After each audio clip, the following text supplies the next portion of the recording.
Bueno, buenos días. Bueno, la oficialidad nos pidió a mí y a Diego realizar esta academia respecto a las edificaciones en general y de la zona. Y la dividimos en dos partes, ¿cierto? Una que tiene que ver más que nada con la estructura y las estructuras de techumbre principalmente. Y otra parte que la de Diego respecto a lo que son puertas, cerraduras, un poco relacionado un poco lo que vendría siendo más adelante, después de conocer esta estructura. Me imagino que la oficialidad, el siguiente paso sería ver lo que es entrada forzada y ventilación. Pero nosotros nos vamos a dedicar técnicamente a hablar un poco de los términos, digamos, técnicos de una edificación. La verdad es que basarse en la edificación, principalmente me voy a respaldar con lo que es la Ordenanza General de Urbanismo y Construcción, que es por la que se rige la construcción en Chile. Eh, y claro, a pesar de que ellos definen, la ordenanza define los tipos de construcción, hay unas otras cosas que es importante saberlas como en líneas generales, ¿no? Un poco, a veces se transforma un poco más ambigua la ordenanza en algunos aspectos, pero le di algún digamos, sentido más práctico para nosotros, ¿cierto? Bueno, algunos objetivos que creo que es importante conocer, digamos, los diferentes tipos de construcción y materiales que se utilizan en las edificaciones más comunes vigentes en nuestra zona. Conocer principalmente las estructuras de techumbre, ¿cierto? Por el hecho de que son las estructuras por las cuales nosotros realizamos los destechos y ventilaciones. Que son conocer lo que son los soportes, los distanciamientos y materialidades, de tal manera de poder enfrentar la emergencia de una manera, digamos, segura, resguardando respecto a lo que son los accidentes, y también para elegir las herramientas y equipos necesarios, ¿no? Para el destecho o inspección visual de los mismos.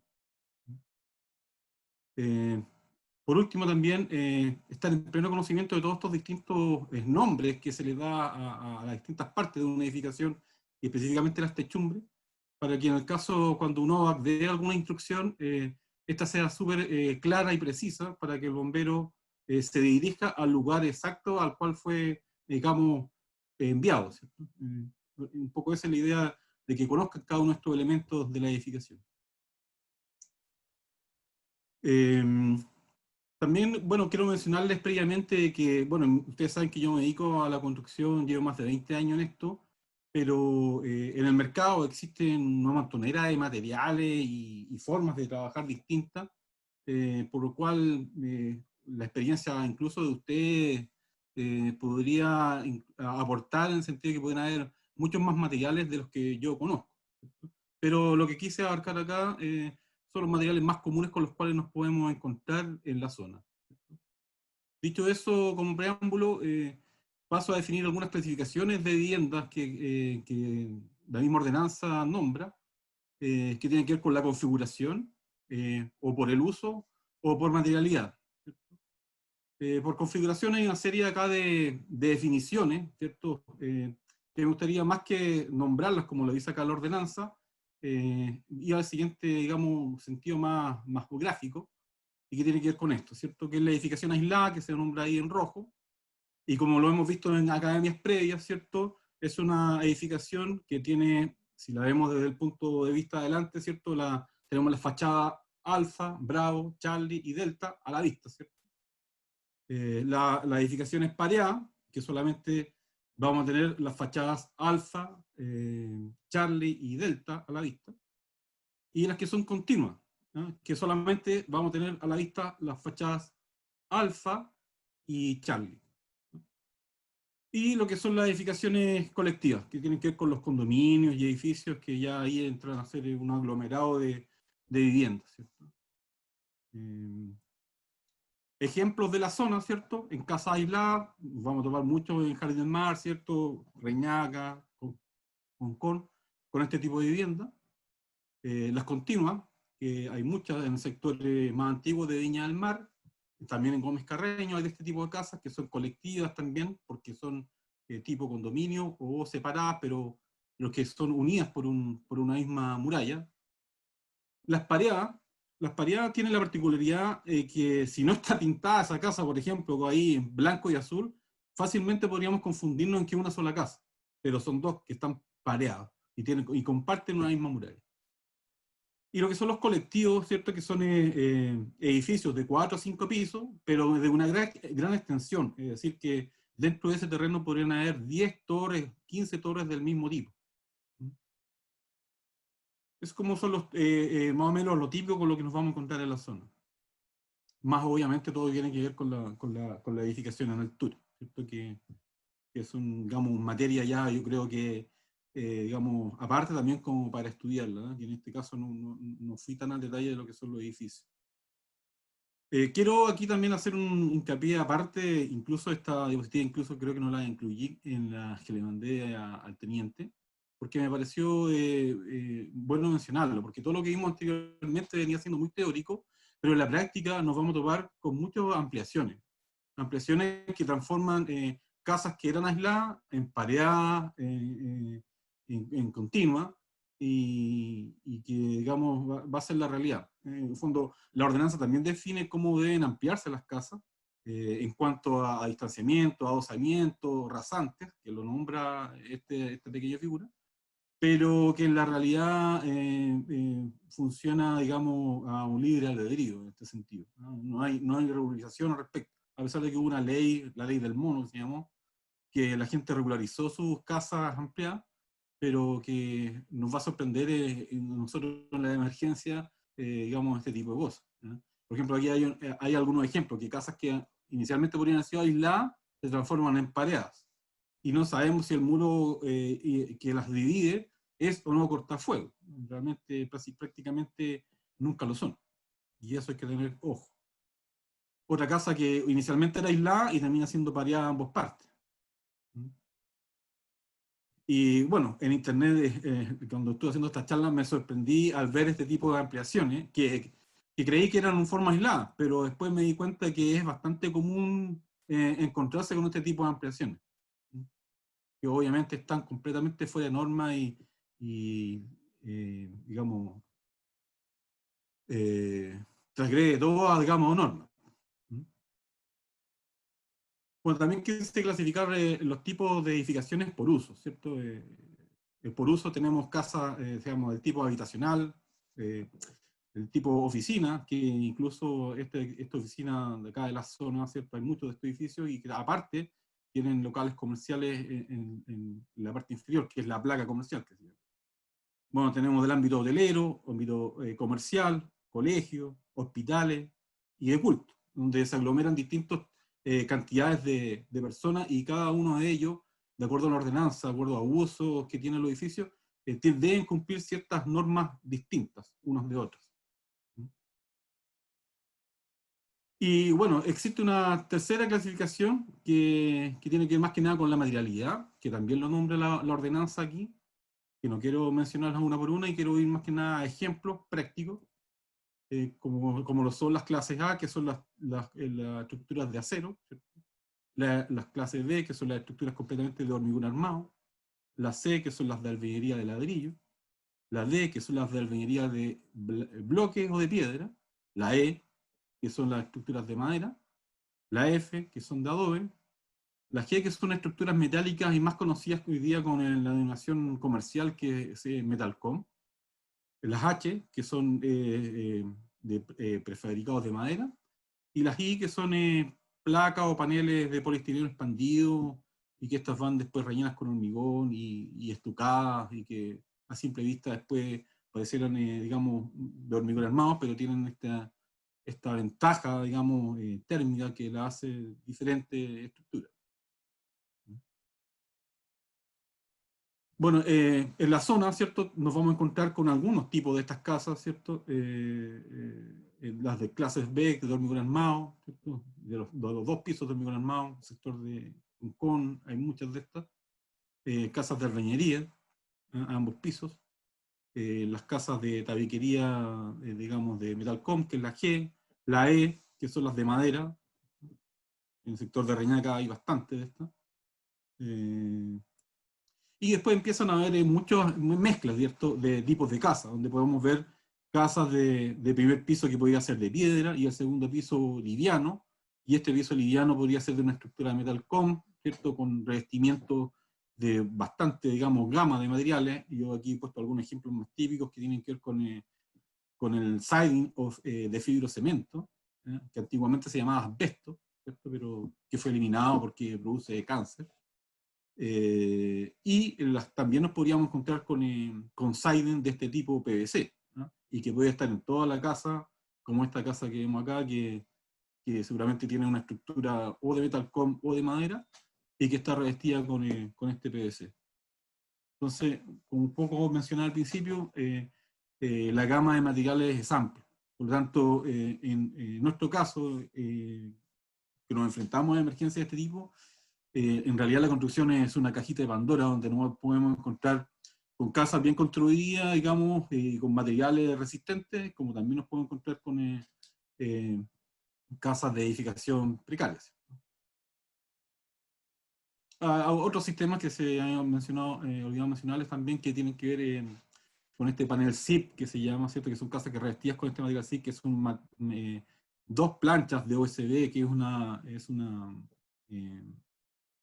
aglomerado de madera, ¿cierto? Virutas de madera aglomeradas con resina y con una isla por en su interior, que forman este tipo de casas, ¿cierto? Y también hoy día con la nueva normativa térmica hay casas donde, habiendo una albañilería, se deben revestir con paneles, en este ejemplo un panel ACE, que es una isla pol, que va después con revestimiento incluso de piedra, donde a la vista pudiéramos, digamos, creer que es de una materialidad, pero definitivamente puede ser de otra. Y esto se da también en los edificios, que se les exige esta normativa. Esto se da más en el sur, pero cada día la normativa térmica va cambiando respecto a digamos, al clima que está teniendo, ¿cierto? Y muchas otras constructoras incluso adaptan el confort adaptan, por ejemplo, categorías, digamos, más exigentes a una categoría menos exigente, para darle mayor confort a la vivienda. Estas son las casas que le había mencionado de las clases I, ¿cierto? Que son las casas que están hechas de puros aislapol de alta densidad, donde van revestidas en su interior con hormigón, ¿cierto? Tienen acero, por lo tanto son completamente estructurales. O casas de este tipo que son las de paneles de polietileno expandido que van con mallas AGMA y estucadas, ¿no?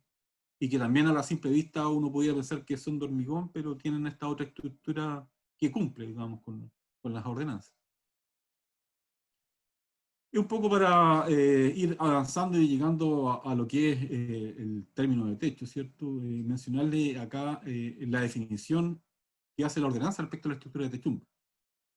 Es importante porque este término lo vamos a tocar en varias diapositivas más adelante. Es importante que lo tengan presente, que toda estructura es una estructura de techumbre, es todo elemento resistente orgánico que de una construcción como cimientos, muros portantes, suelos, pilares, techumbre, torres y otros análogos, ¿cierto?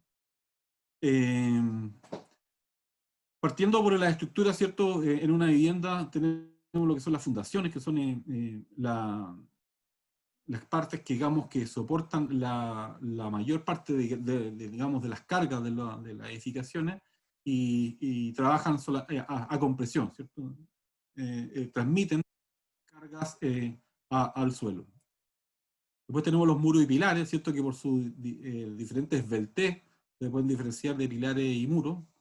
En este caso tenemos aquí una vivienda en construcción, tenemos pilares y muros, ¿cierto? Que estos son los moldajes solamente del hormigón armado, pero también podemos tener estructuras que son de madera, que son estructuras soportantes, pilares, y también podemos tener paneles que son estructurales porque son digamos, la estructura exterior de una vivienda. Por lo tanto, estos paneles también son estructurales de la casa. Como también son las estructuras de frontones de metalcom estructurales, que son el perímetro principalmente de la casa. Y también nos podemos encontrar interiormente con pilares estructurales, ¿cierto? Y esto, digamos, de acuerdo a la robustez que tengan cada uno de estos pilares, que no puedan ser ornamentales, basta con ver la robustez para pensar y creer que estos deberán ser pilares, digamos, estructurales de la vivienda, que son los que van a recibir las cargas, digamos, de los pisos superiores.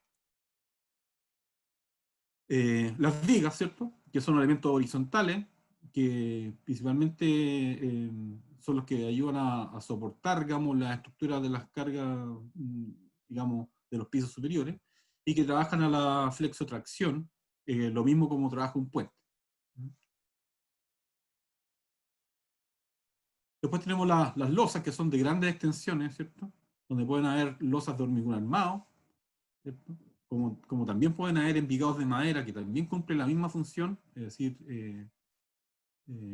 reciben las cargas, digamos, de los pisos superiores. Y también nos podemos encontrar con losas que, no siendo de hormigón, o siendo de hormigón, pero con estos huecos, también son estructurales. Tenemos de este tipo, que son losas pretensadas, y estas que son losas tializadas, donde se ve ahí que hay una especie de ladrillo, pero una unidas con otra, más una malla, se transforma en una estructura de losa.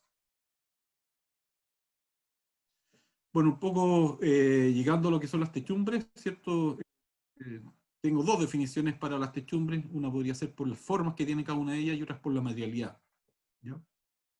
La techumbre es la parte de la edificación, esta también es una definición de la ordenanza, es la parte de la edificación que comprende desde el cielo del recinto más elevado hasta la cubierta.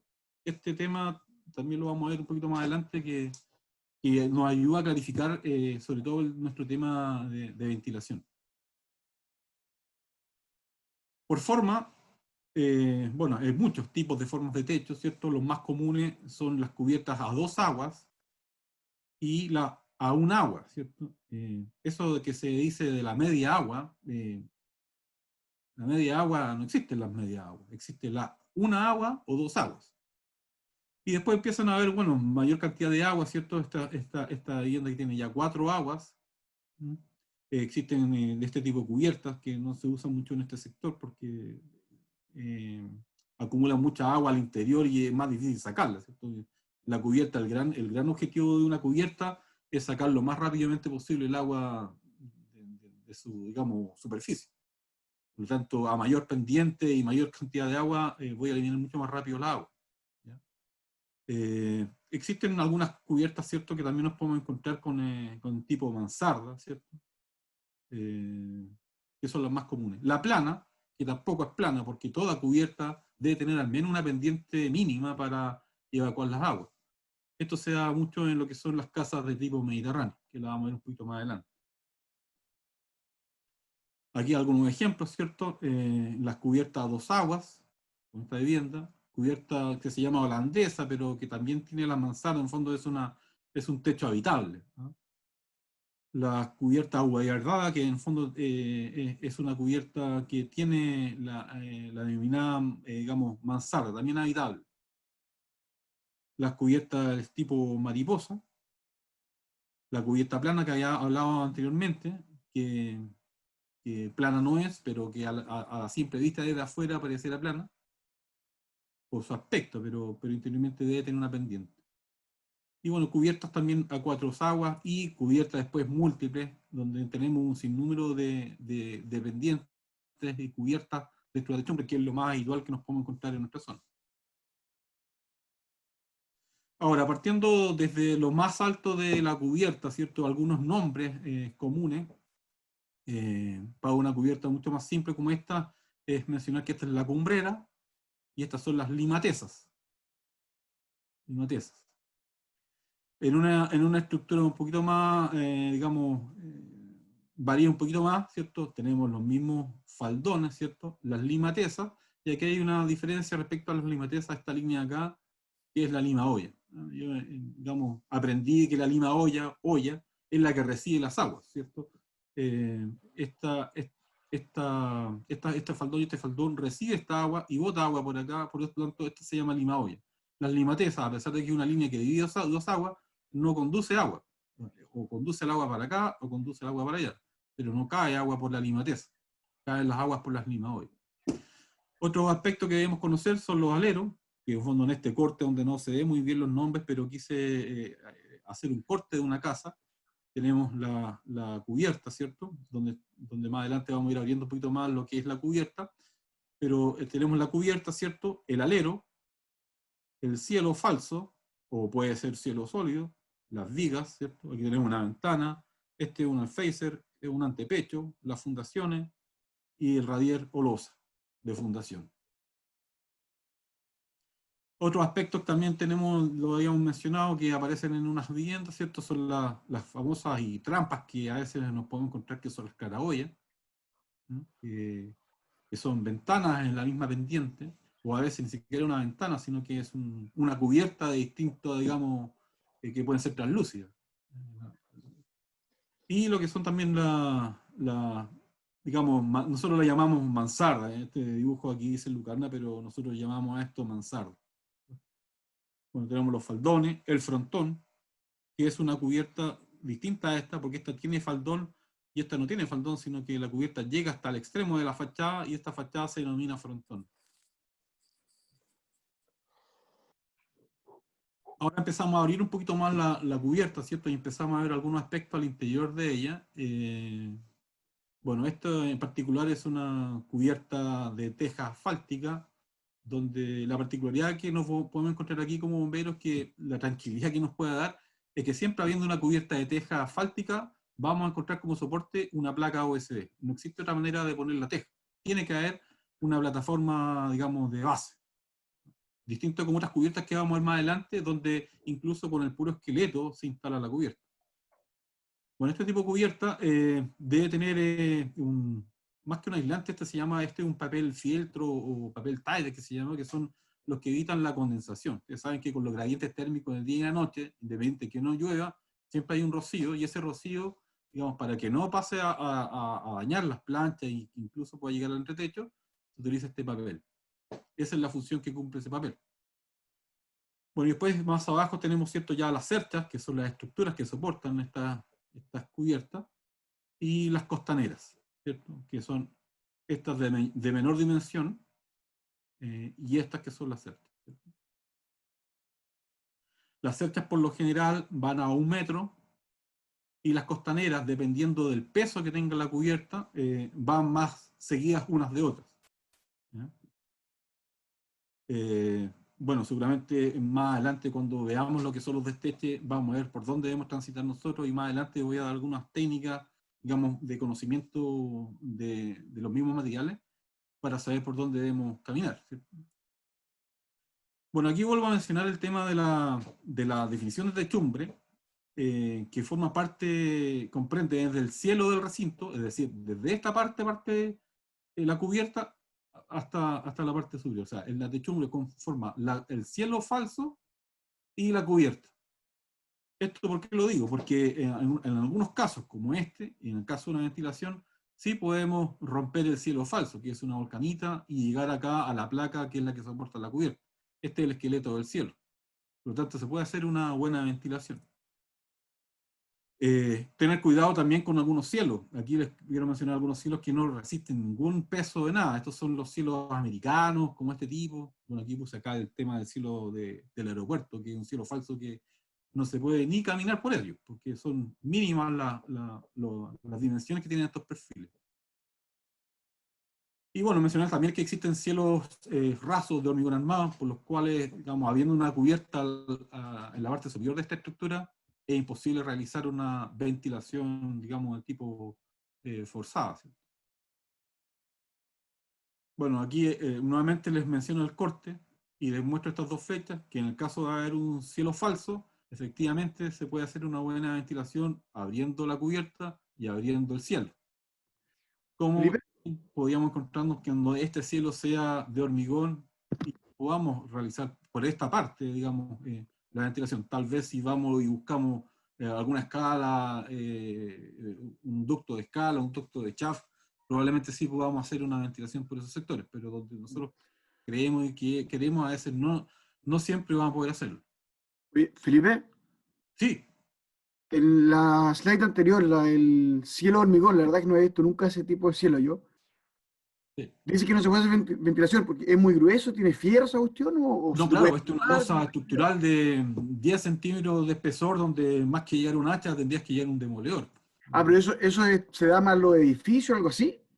Hay casos que también lo tienen, ¿no? Yo he visto casas donde se les hace una losa de hormigón. No es muy... Ya, o sea, pero no es simplemente estético, es una Porque, cuestión por ejemplo, cotota. una casa de tipo estilo mediterráneo, donde incluso la losa de arriba es una losa con una membrana asfáltica y nada más.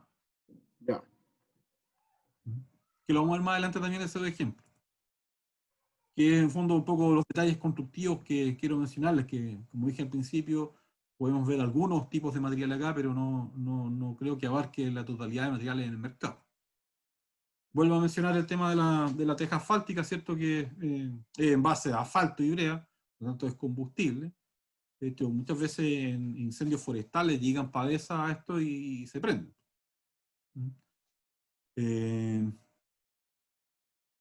Como les mencioné, ¿cierto? Se puede instalar papel fieltro o Tyvek. Este papel Tyvek es súper ventajoso porque es un papel que es ignífugo, o sea, no genera llama. Distinto a que este es combustible, se prende el tiro. Bueno, algunas sorpresas también que nos podemos encontrar con tipos de construcción, donde obviamente tenemos la cubierta y no hay cielo falso. O sea, las vigas en este caso se denominan viga a la vista. Bueno, mi experiencia ha sido fuerte en este tema de las casas de Metalcom, donde toda la estructura es Metalcom, y quería mencionarles, porque hoy día los calculistas, cada día, digamos, digamos, a solicitud de la inmobiliaria, piden que la estructura sea lo más económica posible. Por lo tanto, muchas veces se estructura y el calculista hace solamente que la cerca sea resistente en el sector de la fachada. Y muchas veces el alero, esta zona que sobresale de la fachada, pasa a ser un término más, digamos, arquitectónico, digamos, de visual. Por lo tanto, es un parche. No siempre es estructural el alero. Y eso hay que tener ojo, ¿sí? Porque a veces nosotros nos apoyamos con escala en estos sectores. Un techo visto desde abajo, ¿cierto? Que acá tenemos las cercas, las costaneras y la placa OSB. El mismo caso, ¿cierto? Es una casa que puede ser del primer piso completamente de hormigón armado, con losa de hormigón. Y aquí tenemos el ejemplo, Andrés, donde, digamos, podríamos hacer la ventilación si el fuego está en el segundo piso. Pero si está en el primero, difícilmente pueda ventilar bien esto.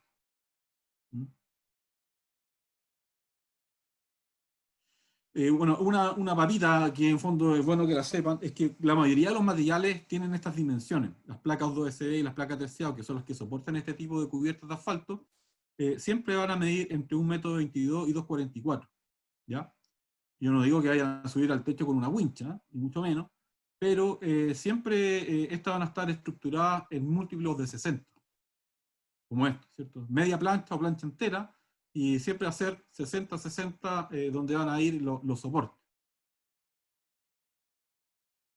Bueno, también tenemos las estructuras metálicas y cubiertas galvanizadas, que yo diría que son una de las estructuras más, digamos, riesgosas del ámbito nuestro, porque la estructura de techumbre metálica se comporta mal con el fuego. Si bien es cierto, la ordenanza exige algunos recintos, ciertas, digamos, resistencia al fuego. Entonces, ustedes han escuchado hablar de los F-120, F-180, en algunos recintos como colegios, donde hay gran cantidad de, digamos, personas, se exigen ciertos grados de resistencia y se utilizan algunas pinturas ignífugas. No sé si se han fijado que realmente en algunos estacionamientos hay es como una especie de grano grotesco, así. Bueno, eso es la pintura ignífuga que a la temperatura reacciona y retarda el fuego. O sea, el término F-120 o 180 simplemente es que debe resistir 120 minutos a la acción del fuego, nada más que eso. Después de eso, todas estas estructuras pudieran colapsar o no resistir el fuego. Algunos tipos de fijaciones más comunes que se utilizan en las cubiertas son los autoperforantes de punta flecha, punta de broca, que tienen este aspecto, ¿cierto? Donde, digamos, mi experiencia en los desteches, ¿cierto? Es muy fácil, ¿cierto? Porque uno puede con una hacha de golpe ponerlo en la cabeza este clavo y con la otra hacha romperlo y destechar de forma ordenada, ¿cierto?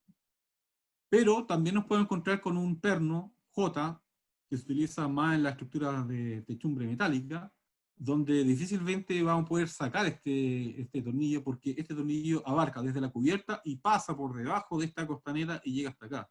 O sea, este gancho queda metido debajo de la costanera. Por lo tanto, es muy difícil sacarlo.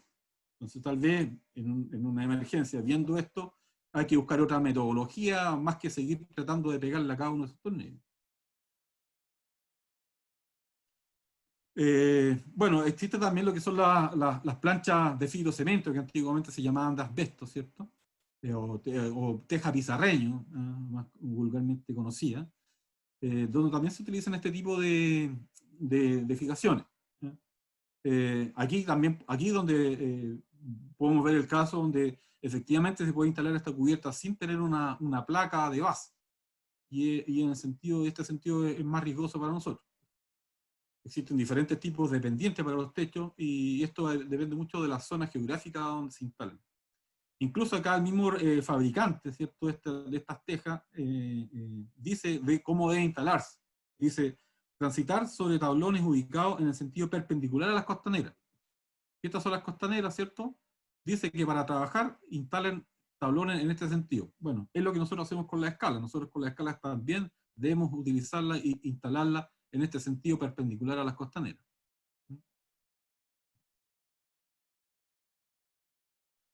Bueno, como les mencionaba, otra papita que en el fondo los anchos de este tipo de cubierta nunca van a pasar el metro, ¿cierto? El metro útil. Por lo tanto, las cerchas generalmente están a 1 metro. No así las costaneras, que como les dije al principio, de acuerdo al peso de cada una de las cubiertas, podemos tener más tupidas o más separadas unas de ellas. Por ejemplo, las tejas de tipo arcilla o teja chena, que al ser muy pesadas requieren que las cerchas vayan muy seguidas y también las costaneras vayan muy seguidas. En este caso hay una casa donde tiene placa de soporte, pero también podría instalarse sin necesidad de la placa de soporte. Y en este sentido, lo más, digamos, adecuado es que para no romper las tejas cuando nos subimos a este tipo de techo, es siempre pisar en la unión de dos tejas, donde está, digamos, la mayor resistencia de este tipo de tejas. Eh, Estas tejas generalmente se instalan, por eso tienen unos hoyitos, se instalan con unos alambres y se amarran unas con otras. A veces no se amarran y, bueno, producto de los movimientos sísmicos, estas se resbalan y caen. ¿Ya? Por lo tanto, es fácil que también nosotros, digamos, al no estar amarradas, nos pudiera ocasionar algún accidente en este tipo de cubierta, si es que no estuvieran amarradas. Por lo tanto, siempre es importante instalar nuestras escalas de gancho, ¿cierto? Que vamos a ver un poquito más adelante algunas fotos más, digamos, más detalladas respecto al tema. Bueno, es lo mismo, ¿cierto? Lo que le mencionaba, ahí se nota el orificio, ¿cierto? El alambre que queda agarrado a la costanera, y esta forma es como la que se van amarrando en una estructura de cubierta como esta, que solamente tiene costanera y la cercha.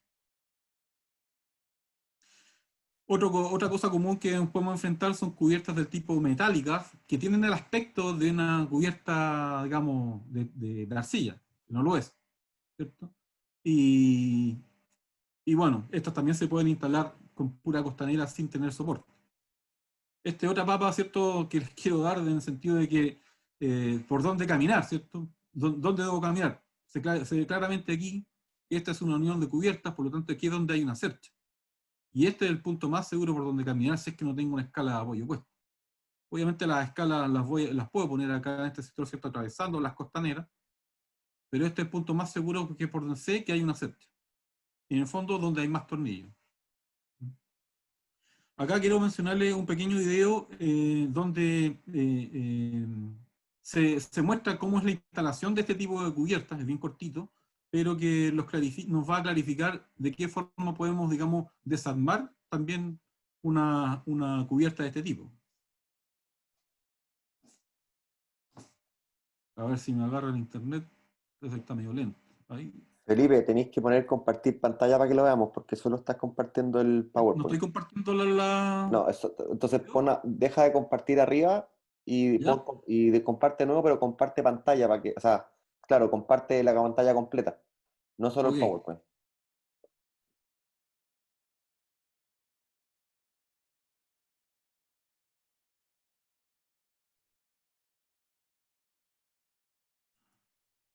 ¿Ahí sí? Sí, ahí lo vemos.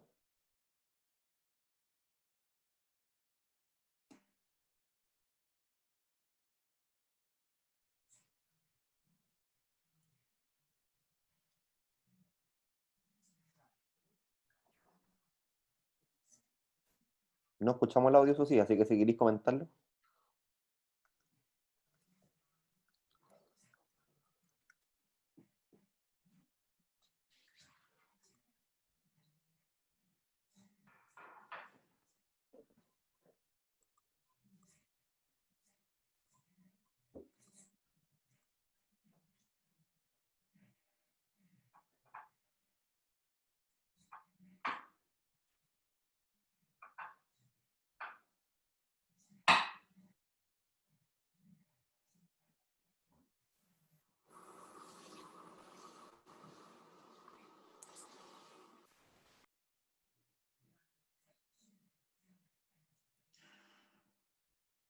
Bueno, lo que les quería mencionar acá es importante que conozcan lo que son los traslapos, ¿cierto? Porque si una cubierta en el sentido vertical, vertical y horizontal están traslapadas, si tratamos de sacar una cubierta, digamos, del modo normal, ¿cierto? Sin tanta emergencia, nos va a costar un montón, porque siempre tenemos que ver que va a haber una debajo de la otra. Entonces tenemos que ver cuál es la, digamos, mejor opción. Estoy hablando de una emergencia del tipo no destructivo, donde podemos hacer menos daño. ¿No?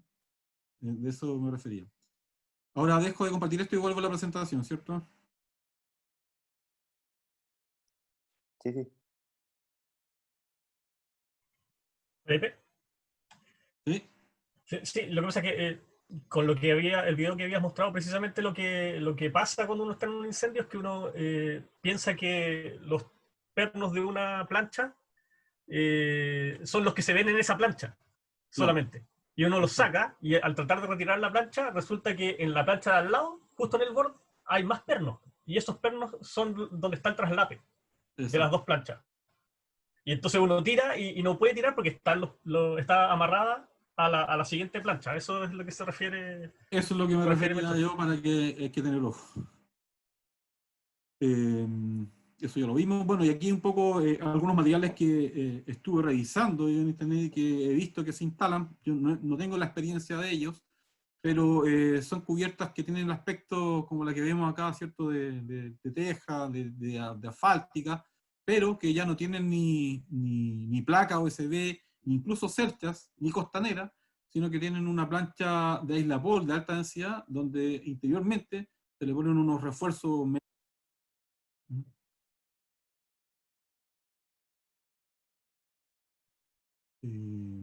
Las cubiertas mediterráneas. Las cubiertas mediterráneas, ¿cierto? Como ya hablamos al principio, que por fuera uno podría decir que son planas, efectivamente tiene una pequeña pendiente, ¿cierto? Que es para con las aguas.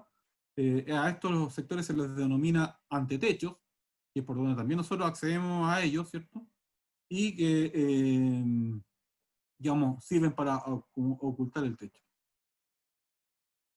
También nos podemos encontrar, sobre todo en el sectores de edificios, ¿cierto? Las cubiertas emballetadas, que son cubiertas hechas digamos, de zinc alum o lata, si se quiere llamar, pero que van plegadas unas con otras. Estas también se requiere que haya un soporte de madera en su parte inferior, porque es una plancha muy delgada, que si no tiene un soporte termina siendo una especie de papel nomás puesto arriba, así que necesitan una base. También hay cubiertas metálicas acanaladas, ¿cierto? La particularidad que tienen estas cubiertas, ¿cierto? Que tienen a veces todo el largo, generalmente se ocupan más en galpones, debieran utilizarse e instalarse con esta pieza que se llama omega, que es con el cual deberá fijarse una cubierta con la otra.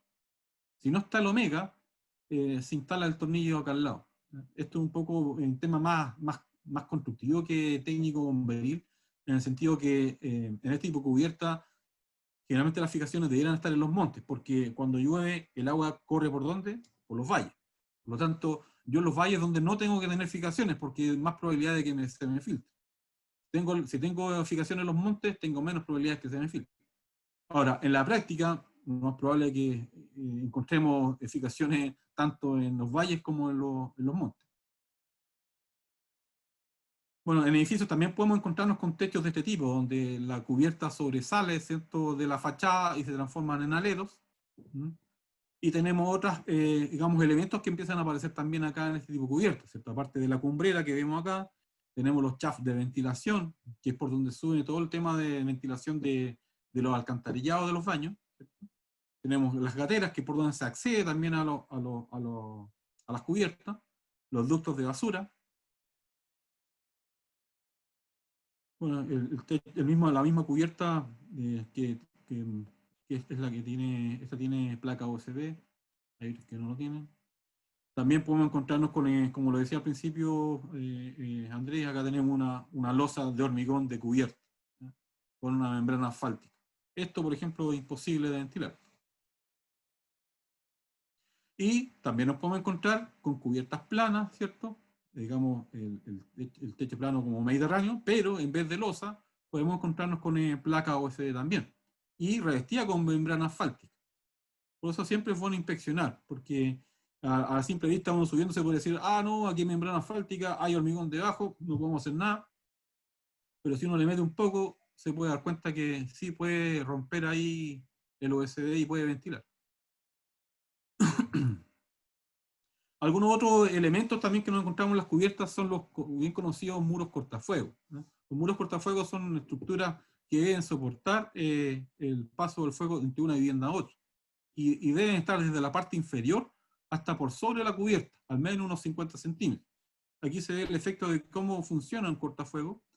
Y también mencionarles que los cortafuegos no necesariamente deben ser de hormigón o de albañilería. También hay cortafuegos de volcanita y una aislada especial. Esta volcanita también especial es una RF15 que aguanta la temperatura y son productos que han sido probados en laboratorio y resisten los 120 minutos o los 180, dependiendo de la cantidad de volcanitas que uno ponga. También puede aguantar el paso del fuego durante esa cierta cantidad de minutos. Así que no existen materiales de mala calidad o buena calidad, sino que existen materiales ensayados y no ensayados. En este caso, esta volcanita está ensayada para que aguante ese tiempo.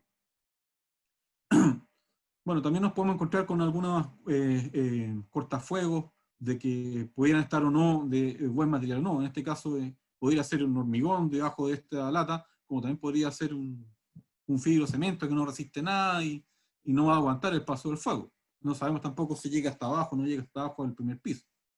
En muchas ampliaciones se hacen este tipo de cortafuegos y no siempre, digamos, tienen la efectividad que requieren. Ahí abajo algunos ejemplos de cómo funcionan los cortafuegos. En realidad, los cortafuegos ayudan a que no se traspase el fuego a la vivienda vecina, si es que el cortafuego llega hasta abajo. Felipe, una consulta. ¿Se conoce la resistencia al fuego del USB y del terciado que se coloca en los techos en algunos casos? Mira, lo que pasa es que en la ordenanza hay un listado de materiales enorme respecto a, no a lo que resiste el material como sí, porque cuando se ensayan los materiales en los laboratorios de IDEM, lo que se ensaya es el elemento completo, tanto la solera, el montante que se va a poner, los revestimientos, el aislante, todo ese paquete es el que se somete al horno y se ve cuánto tiempo, digamos, aguanta. Pero un material específico como una volcanita o una madera, no hay un ensayo para materiales digamos, en singular, sino que son paquetes de soluciones las que se meten en ensayo.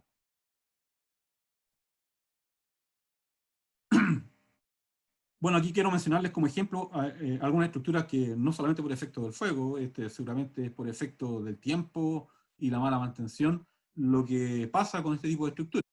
De techumbre, como ven ahí, de cubierta de teja, arcilla, completamente colapsada. Esta es una estructura de madera, se ve la estructura de madera de una cercha de bastante poca resistencia, al parecer, muy parecida a la costanera, con una teja, al parecer, digamos, del tipo, digamos, metálica o arcilla, no lo sé, pero que también colapsan de este tipo.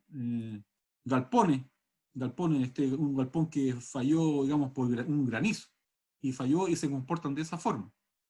Y bueno, y ustedes ya saben ya que en un incendio un galpón se comporta de esta forma. Es un verdadero chicle. Bueno, algunas técnicas, ¿cierto?, que van a ver más adelante de cómo poder, digamos, anclarse bien a las estructuras de techumbre, siempre a las cumbreras, que es una parte estructural de la techumbre, o un antetecho, de esta forma. Como les mencioné al principio, siempre estar coordinado en lo que es la cubierta, lo que estoy ventilando arriba, tanto por abajo cuando se pueda, siempre estén bien coordinados. Aquí vemos una escala bien puesta, ¿cierto?, que está en este sentido, en el sentido perpendicular a las costaneras, y rompiendo, digamos, la estructura en el sector donde, digamos, corresponde.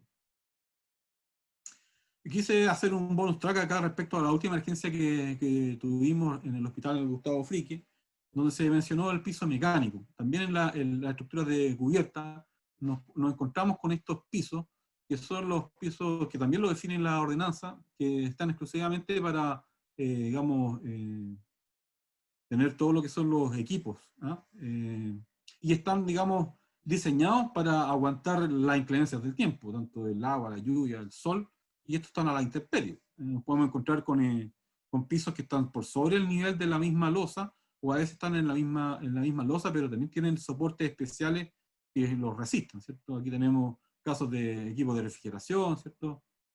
Muy común en las baterías de oxígeno en hospitales, y esto es un alto riesgo, ¿cierto? Porque el oxígeno, ustedes saben, alimenta el fuego y existen muchas instalaciones de este tipo en los hospitales. Los grupos electrógenos, los shafts de ventilación que nos encontramos en los pisos mecánicos, calderas, que también es un tema aparte bastante riesgoso que no podemos encontrar en este tipo de edificaciones. Este es un tema aparte de estudiar, las calderas. Bueno, conclusiones. Las techumbres es un conjunto de elementos estructurales y no estructurales. Siempre utilizar elementos estructurales para el tránsito y apoyo de equipo. Y como dije al principio, existen diversas soluciones y tipos de materiales que las componen, por lo que debemos estar atentos a comprender cuáles pueden ser los aspectos vulnerables en los que debo tomar atención al momento de estar sobre ellos, o debo para poder realizar un buen trabajo de ventilación e inspección. Eso sería por mi parte. Lo dejo ahora con Diego. Antes de pasar a Diego, No sé si, claro, quieren hacer preguntas. sí, si es que alguien tiene preguntas para Felipe, por favor, que las haga al tiro, para no tener que esperar al final de la presentación. Y así, con el formato siempre, puedo abrir el micrófono, dicen su nombre y preguntan para que puedan responder. ¿Nadie tiene preguntas? Felipe, lo que yo te preguntaba, como tú dices, es un paquete, el tipo de construcción del techo, pero más o menos, ¿cuánto es lo que resiste una de esas de USB que tengan el papel filtro arriba, digamos? ¿Cuál es el tiempo que tienen estimado? Yo diría que no resisten al fuego, es lo mismo que meter, no sé, una leña a la parrilla, o sea, no No, pero aguanta. me refiero, ¿cuánto es lo que tiene estimado un 110 La minutos, volcanita te 70 podría decir minutos? que, por ejemplo, que resiste 15 minutos, pero un USB yo te diría que aguanta nada. O sea, con la llama directa fácilmente llega, digamos, a su punto de ignición. O sea, ese tipo de construcción, a lo que voy yo, que en el poco tiempo vamos a tener probablemente ya salida de la llama o hacia el exterior por el mismo techo, digamos. En caso que Probablemente, pueda... claro. Si tenemos un fuego inmediatamente en el piso donde está el techo, lo más probable es que, claro, se autoventile. Felipe, ¿Sí? sí, una pregunta quizás un poco al principio de la presentación, pero tiene que ver con las losas, y entendiendo que aquí tenemos como hartos edificios que tienen estacionamiento subterráneo. ¿Cuál es la norma o la costumbre de soporte de peso de las losas de estacionamiento? Si es que tienes información sobre eso. Sí, mira, en general yo te diría que entre la inmobiliaria y los calculistas dejan completamente fuera el estudio de, por ejemplo, si tú vas a la pregunta del 83. No lo consideran como parte de la sobrecarga que era tener una losa de estacionamiento. Yo diría que O sea, es mejor evitar... al mínimo minimorum, digamos, que sea lo más económico, y las losas no deben tener más allá de 12 centímetros de espesor, y que no resisten mucho, digamos, un sobrepeso como el nuestro. Ya. Felipe, pregunta, ¿podría ser una regla general entonces nunca, bajo ningún contexto, poner cualquier carro, no solo el 83, sino que hasta el 81, arriba de cualquier cosa o sea, arriba de cualquier piso donde abajo haya otra cosa que no sea tierra? Yo diría que sí, por efecto de prevención, diría que no es recomendable instalar carros sobre losas de estacionamiento. O sea, donde abajo, digamos, hay estacionamiento. Porque uno también puede entrar a un recinto de edificio donde puede entrar una losa, donde debajo de eso hay suelo, ¿cierto? Y no hay problema. Claro. Felipe. Oye, ¿qué respecto a la resistencia de las estructuras en los edificios que están en construcción? Se da mucho de incendios en edificios en construcción y poco conocimiento respecto a los riesgos de que mientras estemos trabajando se pueda producir ahí una... Bueno, un edificio en construcción, que generalmente son todos en Chile son de hormigón armado, claro, existe el riesgo de que si baja un incendio y el mismo día se hormigonó una losa, eso está en pleno proceso de fraguado y se va a demorar 28 días en llegar a su resistencia máxima. Ahora hoy día los hormigones prácticamente para poder desimbrar y poder hacer 3 pisos al mes, que es el promedio que se hace en Chile, toman una alta resistencia al día. Y a los 3 días ya tienen el 75% de la resistencia. Por lo tanto, el riesgo de colapso de estructura es bien poco probable, a no ser de que sea en el último piso, que inmediatamente el que se está hormigonando el mismo día.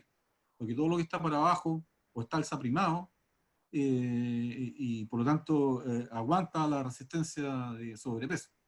No tiene problema en un edificio.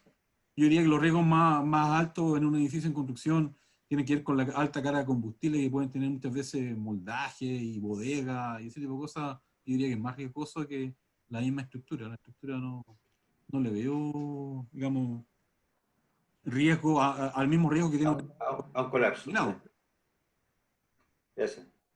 Pregunta, Felipe, para complementar esa pregunta y también ligarla con la pregunta que hizo Marcelo. Por ejemplo, si es que no es una construcción de hormigón armado, sino es una construcción de estructura de madera o de metalcom, que como bien explicaba Felipe, si es que no armas un sándwich resistente al fuego, que es con diferentes capas de materiales, esos pies derechos o la estructura de madera o de metalcom no va a resistir la temperatura de un incendio, porque todavía está en proceso de construcción, ¿no es cierto? Todavía no se le agregan estas capas. Entonces ahí, si es que hay un incendio que afecte esa estructura que no está protegida todavía, sí podría haber riesgos de colapso también, en estructuras más pequeñas que no sean como edificios altos. Pregunta para los dos, que más cachan, o para todos los que sepan en realidad. ¿Cuánto demora más o menos en edificios altos, edificios sobre 4 o 5 pisos, cuando hacen las estructuras de hormigón, cuando van armando por piso, esos pisos, el secado, por decirlo de cierta forma? ¿Cuánto se demora? Va un poco con la pregunta que hace Álvaro, porque al final puede ser que el incendio sea en el piso 3 y de una construcción de 9 pisos, por ende asumo que el piso 3 está ya, es lo mismo que un edificio que tuviera 5 años, o diferente que sea en el último piso o en el segundo piso de arriba para abajo, porque eso podría estar todavía como en construcción y debilitado. Claro. Más o menos los tiempos ahí. Bueno, como dije al principio, el hormigón fragua y llega a su resistencia al 100% a los 28 días. Por lo tanto, si tú estás en el último piso, es el que menos resistencia tiene. Y por eso se usan todo lo que son los alzaprimas. Son todos estos, digamos, fierros que van en toda la losa bien tupidos y que aguantan los pisos superiores, ¿no? Por lo tanto, en temas de resistencia, a pesar de que el hormigón está fraguando, el alzaprimado, digamos, complementa esta otra resistencia no cumplida aún. Por lo tanto, yo no le veo problema de resistencia a un edificio en construcción en los pisos inferiores.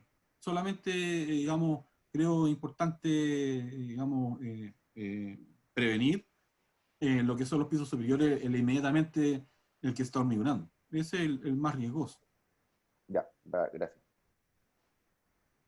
Si no hay más preguntas, creo que sería bueno pasar donde Diego. Ok. Gracias, Felipe. Yo tengo una pregunta. Muy buena la presentación. Yo tengo una pregunta. Hola, Chonco. ¡Feliz cumpleaños, don Andrés! Gracias, gracias. Yo creo que vaya a preguntar solo para que tenga más feliz cumpleaños, pero bueno. No es por eso.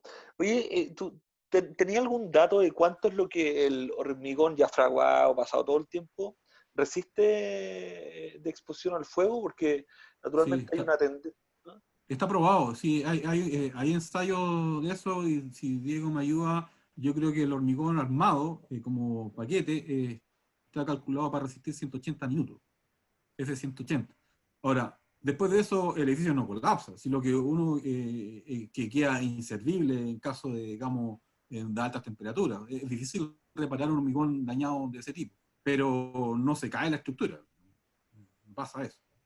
Sí, y también lo que pasa con el hormigón en incendio, como bien dice Felipe, claro, en muros se usan como muros de medianero, principalmente por la resistencia alta que tiene el fuego.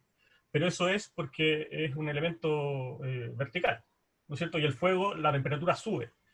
El mayor problema que se produce es en las losas de hormigón, que están recibiendo toda esa carga calórica, ¿ya? Porque además de que son de menor espesor, al recibir la mayor carga de temperatura en una parte puntual de la losa, se expanden los fierros interiores y eso hace que se caiga la capa inferior del hormigón. Movimiento. Ujú. ¿Ya? Entonces ahí se puede debilitar la estructura y depende de la cantidad de tiempo de exposición que tuvo al fuego, esa losa habría que repararla o cambiando los fierros, o si es que no estuvo mucho tiempo, ahí se podría volver a hormigonar todo, a estucar. Pero la mayor problemática es en los elementos de hormigón horizontales que reciben la carga desde abajo. ¿Ya? No tanto así en los elementos verticales.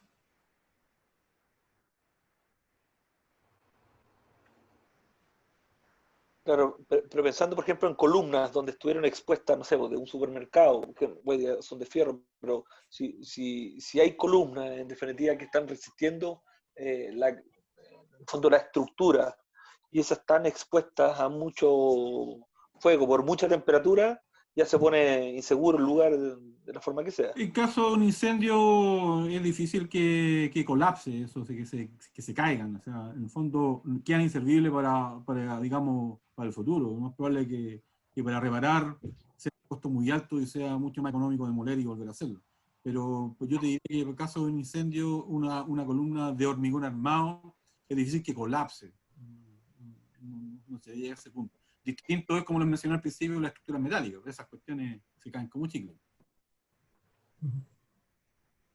De hecho, en los incendios de edificios, de vivienda, donde hay una carga calórica estándar de departamento, se pierde el revestimiento inferior de la losa, pero el piso de arriba sigue estando resistente. Sigue resistiendo peso. Las personas que viven en el piso de arriba del que se incendió va a seguir pudiendo ser habitable.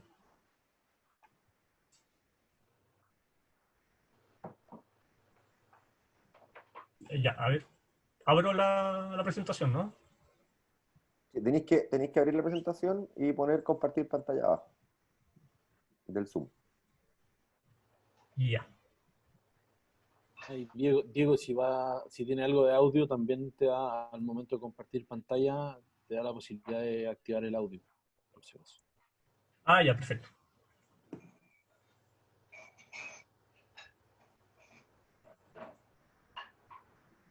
Ahí estoy compartiendo la pantalla completa y ahora pongo la presentación.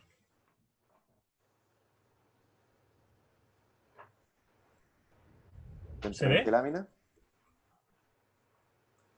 ¿Se ve bien? Sí, Diego, se ve perfecto. Ah, ya.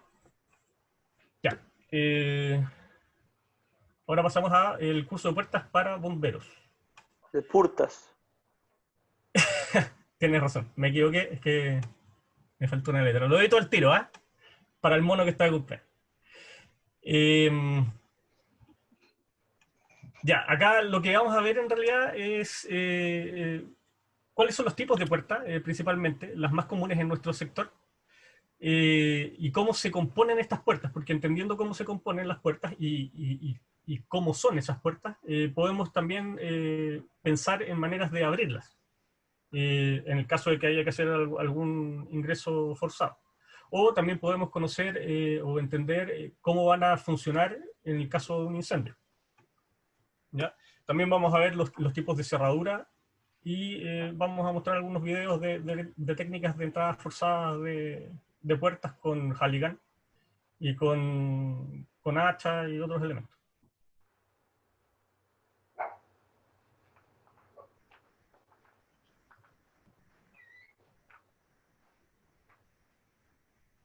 Bien. Bien. Tenemos principalmente, hay muchos tipos de puertas, tanto como el ingenio del arquitecto o el constructor está presente, pero las que son más comunes son las puertas de madera maciza, que es un elemento completo de madera, las vamos a ir viendo en detalle. Las puertas huecas, que van con terciado por ambos lados, pero con un centro sin material, o con una malla, que se le llama... que es una malla de cartón, que también la vamos a ver más adelante. Bueno, puertas de aluminio, con marco de aluminio, que sujetan un vidrio, las puertas de vidrio que no tienen marco de aluminio, que se sostienen por sí solas, porque es un vidrio laminado resistente, puertas blindadas. Estas puertas blindadas son antirrobo, pueden ser blindadas o reforzadas, y que tienen harta dificultad para los bomberos en el caso de que se quieran abrir. Las puertas de evacuación, que son súper importantes para nosotros como bomberos, y incluí también las cortinas metálicas porque frecuentemente las vemos en incendios de locales comerciales. Si se fijan en este dibujo, a ver, voy a poner el puntero.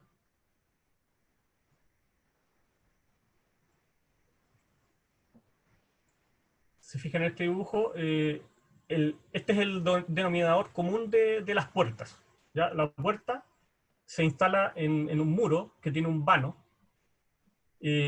Se instala a ese muro a través de un marco, ¿ya? Y en ese marco es donde va la puerta. Tenemos estos dos elementos que conforman la puerta, la hoja y el marco. Son los dos elementos principales con los que se ancla al muro y se genera esta apertura practicable. Ya. Como veíamos en el anterior, tenemos el vano, ¿no es cierto? El marco de la puerta, que puede ser de madera, de metal, de aluminio. La hoja de la puerta, que puede ser de diferentes características. Las bisagras, que son el elemento con el que se le da el pivote para la apertura de la puerta. Generalmente ese es un pivote que está en la arista de la puerta. En algunos casos está descentrado y va a un tercio o a un octavo de la hoja de la puerta, y se abre de una manera no pivotante, sino que, o sea, se abre de una manera pivotante, pero con un eje no en la arista, sino que un poco más hacia el centro. Tenemos otros elementos como por ejemplo el picaporte, que es el cierre que vemos acá. Este es el más sencillo que existe, la manilla obviamente, ¿ya? Y tenemos otro elemento que es la pilastra o tapajunta.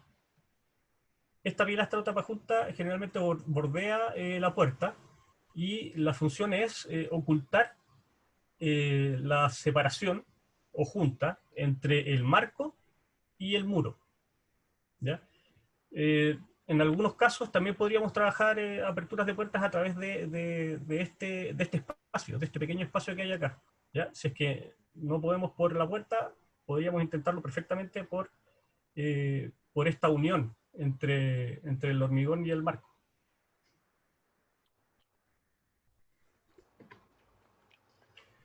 Ya, las puertas de madera maciza principalmente se usan en los accesos de las viviendas. ¿Ya? ¿Por qué? Porque, bueno, obviamente, mientras más material uno utiliza y más noble es el material, es más caro, y como se trata de optimizar materiales, ese valor se le agrega a la puerta principal, al acceso de la vivienda, o del recinto, de un recinto importante, ¿ya? Y estas están armadas con tablones de madera, que pueden ir machembrados, pueden ir con tarugos, siempre van encolados, y dan un aspecto, y uno las toca, uno las golpea y suenan muy sólidas, ¿ya?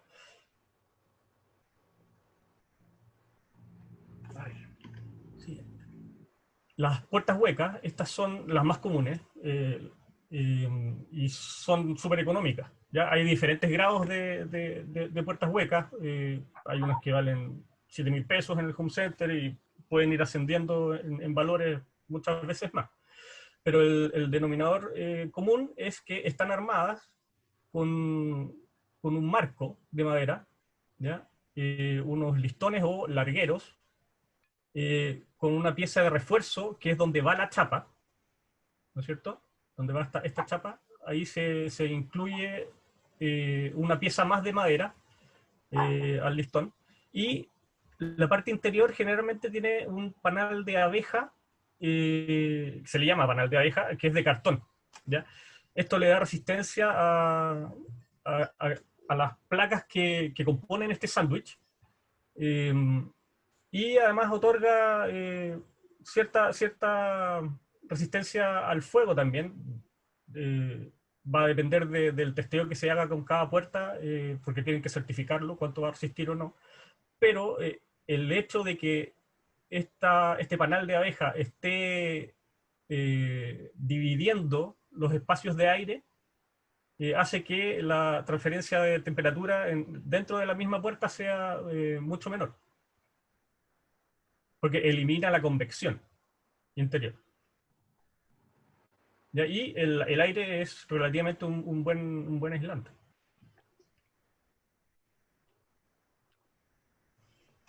¿Ya? Puertas de marco de aluminio y vidrio. Típicamente los vemos en las tiendas, por ejemplo, el centro de Viña del Mar está lleno porque es un sector un poco más antiguo, está lleno de puertas de aluminio en las tiendas. También se pueden utilizar en interiores de oficina para separar recintos de oficina, salas de reuniones, etc. O típicamente ahora lo estamos viendo en las terrazas, ¿no es cierto? Y aquí pueden ser puertas batientes o pueden ser puertas correderas, las más comunes.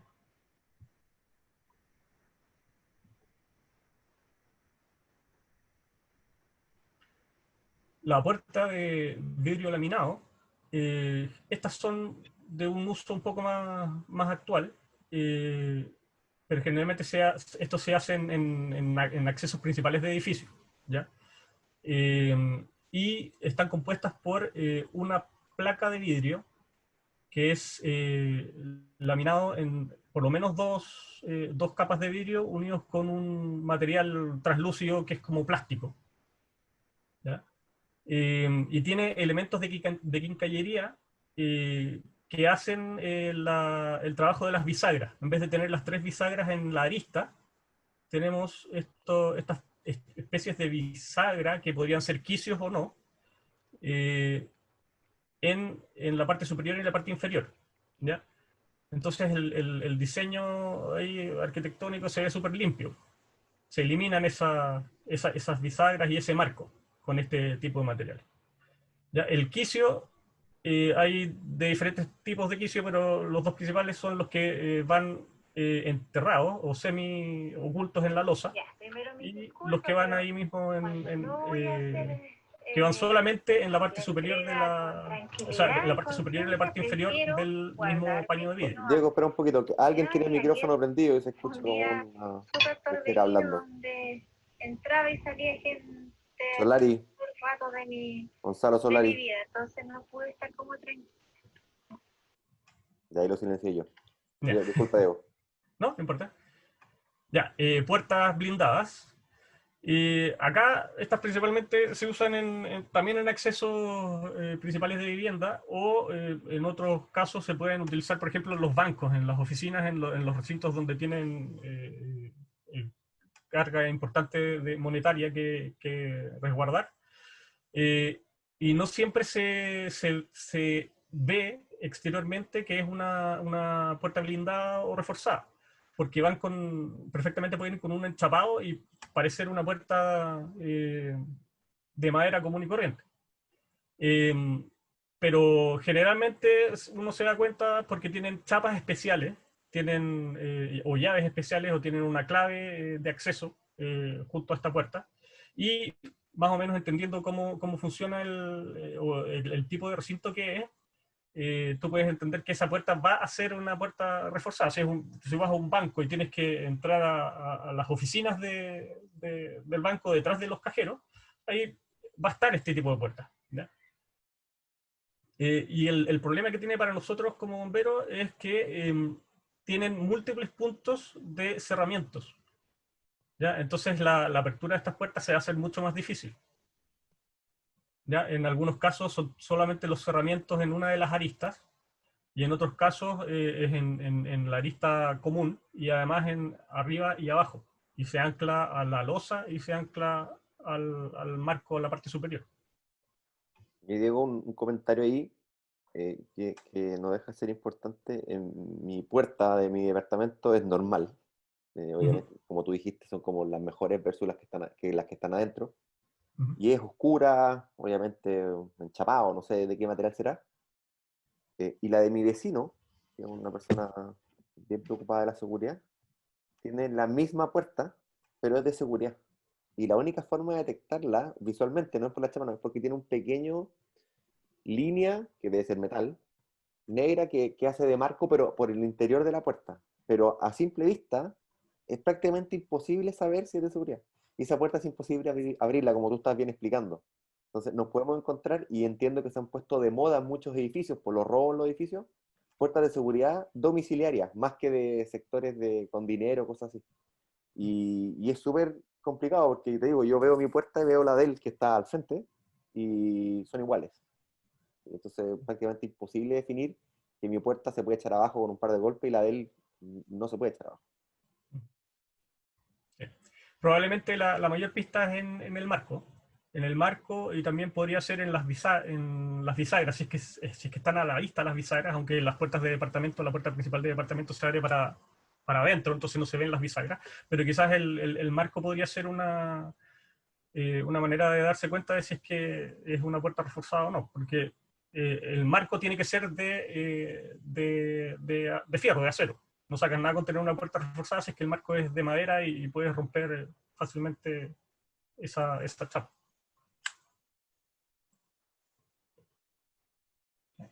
Las puertas de evacuación, estas tienen que ir instaladas por normativa en la vía de evacuación de los edificios de uso público. Ahí es obligatorio. Ya hay de diferentes tipos, pueden ser dobles, simples, con diferentes tipos porque tienen que tener por norma también una barra antipánico. Pues hay diferentes tipos de barras antipánico, unas más fáciles de operar que otras. Cuando son dobles, la barra antipánico es igual, pero el sistema de apertura entre cada una de estas dos hojas es diferente. El de la puerta principal, la de mayor uso, es con un picaporte en la vista normal, ¿no es cierto? Pero la secundaria tiene estos picaportes que suben y se afirman en el marco y en la losa. ¿Ya?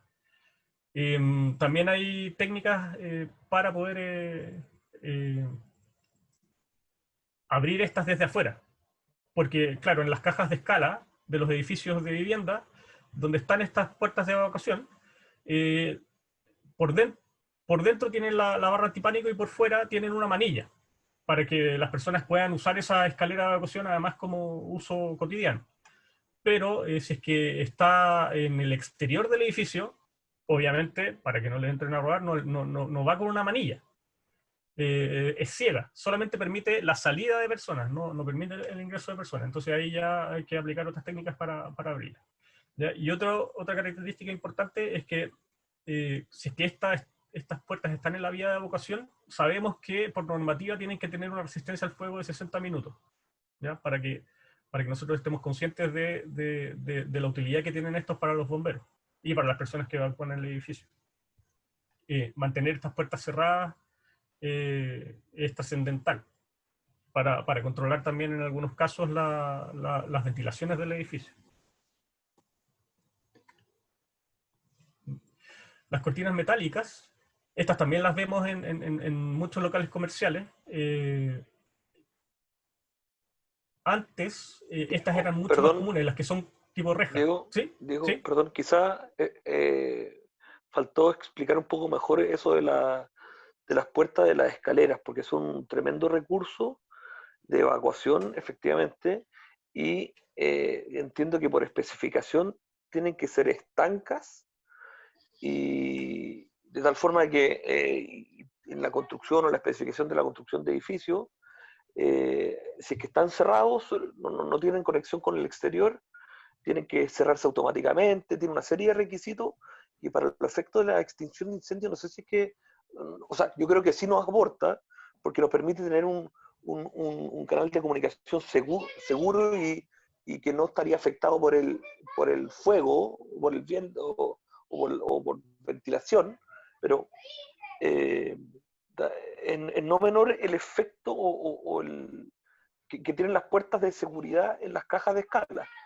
Andrés, bueno, complementando eso, me gustaría aportar diciendo de que, bueno, en lo general, este tipo de edificios que tienen esta puerta, digamos, resistente al fuego, lo que existe en este tipo de edificios es una caja a escala de ventilación forzada.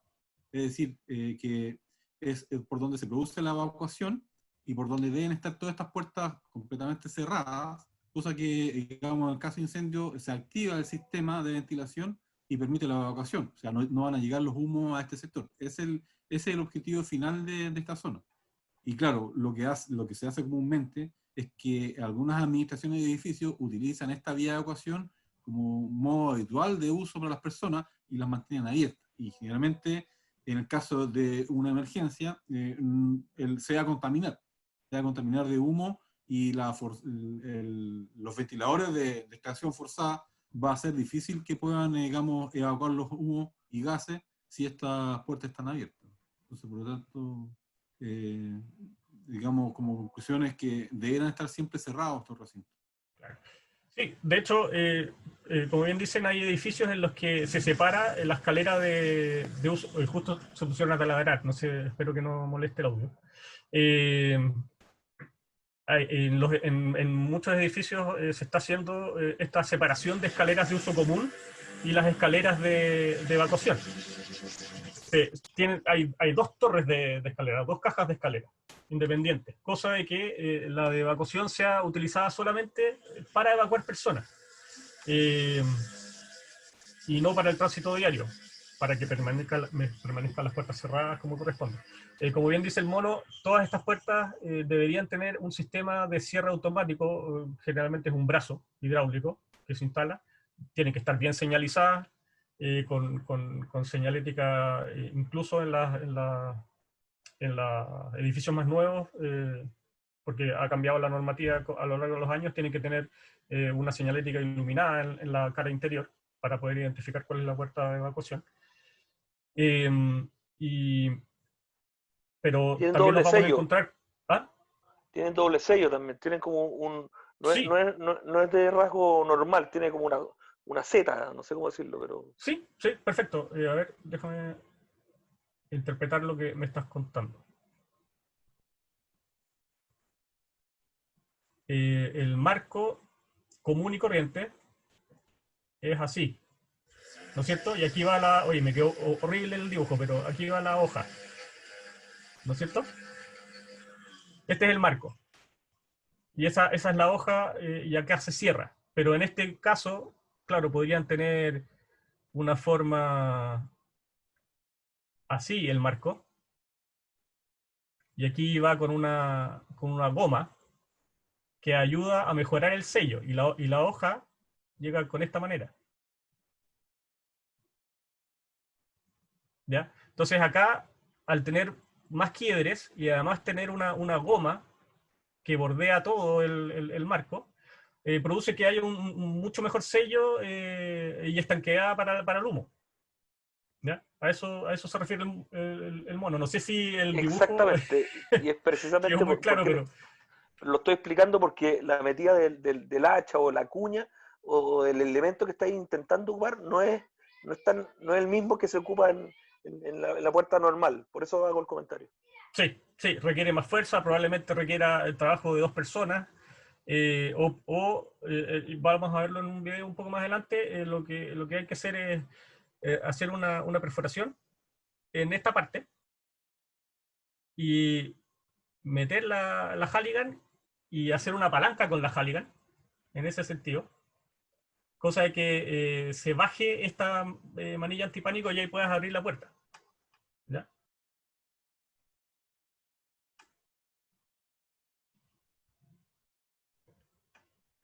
Estas, como, bueno, cortina metálica, las rejas que se usan en las tiendas están principalmente en tiendas un poco más antiguas porque ahora están de moda estas otras, que además son antivándalos, antiprotestas.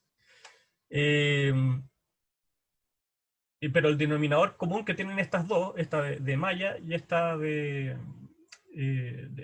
como de placas de acero galvanizado, como que este es el componente principal de estas, que van entrelazadas con una metida en la otra, como van abrazadas, por decirlo así, ¿no es cierto? Ahí.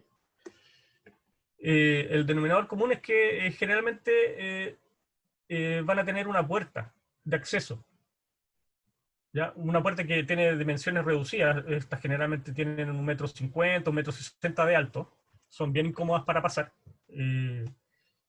pero es una alternativa a cortar esta puerta, ¿ya? Esta cortina. Podemos abrir perfectamente esta puerta, forzándola o cortando el candado para poder ingresar al recinto.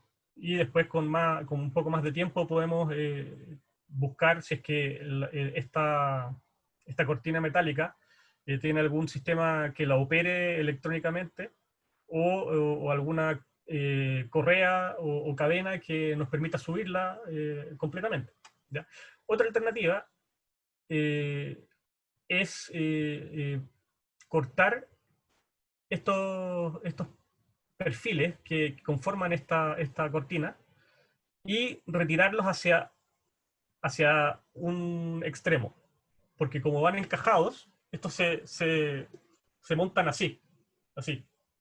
Cuando arman la reja, los van montando así, ¿ya? Entonces tú lo puedes desarmar, si es que haces el corte acá, las puedes desarmar tirándolas hacia un lado. Y vas sacando una a una, simplemente haciendo un solo corte en la cortina, ¿ya?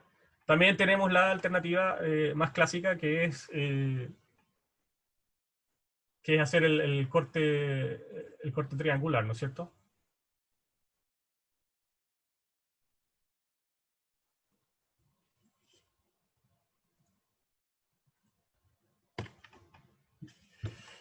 Tipos de cerradura. Acá se abarcan los tipos de cerradura para puertas comunes de vivienda, de oficina, o también para portones, ¿ya? Tenemos la cerradura tubular con manilla, que es la misma que la cerradura tubular con pomo, solamente que el elemento, la manilla para abrirlo, tiene esa pequeña diferencia, que una es una palanca y la otra es una circunferencia, ¿no es cierto? Pero la forma de trabajar es la misma, ¿ya? Y ahora vamos a ver un ejemplo de cómo se instala esto en una puerta, para que ustedes entiendan y se puedan imaginar cómo poder desarmarla en caso de que tengan que hacer un trabajo, por ejemplo, por una presunta desgracia, porque hay alguien atrapado al otro lado, y hacer el menor daño posible a una puerta. Entendiendo cómo se instala, pueden entender también cómo desarmarla, causando la menor cantidad de daño. Voy a poner el video.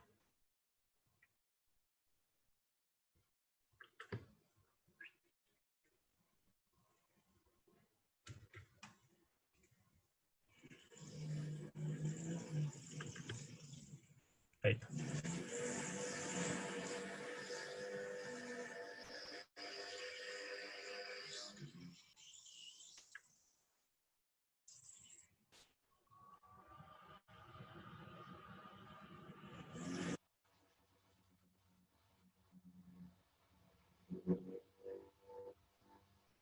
Oye, se pusieron a taladrar. Soluciones en seguridad. En el piso de arriba, parece, porque cerraduras cilíndricas 205. Las cerraduras disponibles son acceso, dormitorio, baño, simple paso en acabados bronce, satinado y acero inoxidable. Instalación. Con la planilla de instalación, marque las perforaciones que debe realizar. Perfore los agujeros correspondientes. Instale el contrafrontal haciendo coincidir la posición del picaporte y atornille. Introduzca la cerradura por la perforación realizada en la hoja de la puerta, girando el pomo externo, verificando que la pieza de enganche del picaporte quede en su posición central. Con la cerradura en posición, coloque, instale el picaporte en la zona de enganche, deslizando las trabas sobresalientes en los rieles de enganche de la cerradura. Instale el soporte de la roseta interior, desprendiendo y atornillando el soporte de la roseta a la hoja de la puerta, y luego coloque con presión la cubierta de esta. Instale el pomo. Una vez que se produzca la alineación de la guía y ranura, Empuje el pomo hasta que se produzca el enclave mecánico. Las cerraduras cilíndricas 205 ODIS. Ya, así funciona. Por eso se llaman tubulares, porque es un tubo que atraviesa la puerta de un lado a otro y que tiene un sistema mecánico con el que se opera el picaporte. Entonces, si uno saca este tubo, uno tiene acceso al picaporte por dentro. Uno podría hacer con un dedo, con un alicate o con alguna otra herramienta, retirar el picaporte del cerrojo, ¿ya? Y con eso poder abrir la puerta. Eso en el caso de que obviamente sea la única traba que tenga la puerta, porque generalmente en estas puertas principales de edificio, por ejemplo, le ponen, además de esta cerradura tubular, le ponen una cerradura secundaria, ¿ya? Pero esto se puede hacer instalando la Halligan y aplicando palanca solamente. Voy a dibujar la Halligan. Esta va a ser la Halligan. Los dientes de la Halligan, acá. ¿No es cierto? Y la Halligan sigue para arriba. Y aquí uno golpea la Halligan con un hacha hasta que se encaje bien y después uno hace palanca para retirar este elemento afuera de la puerta. Y ahí uno tiene acceso a esta cerradura por dentro.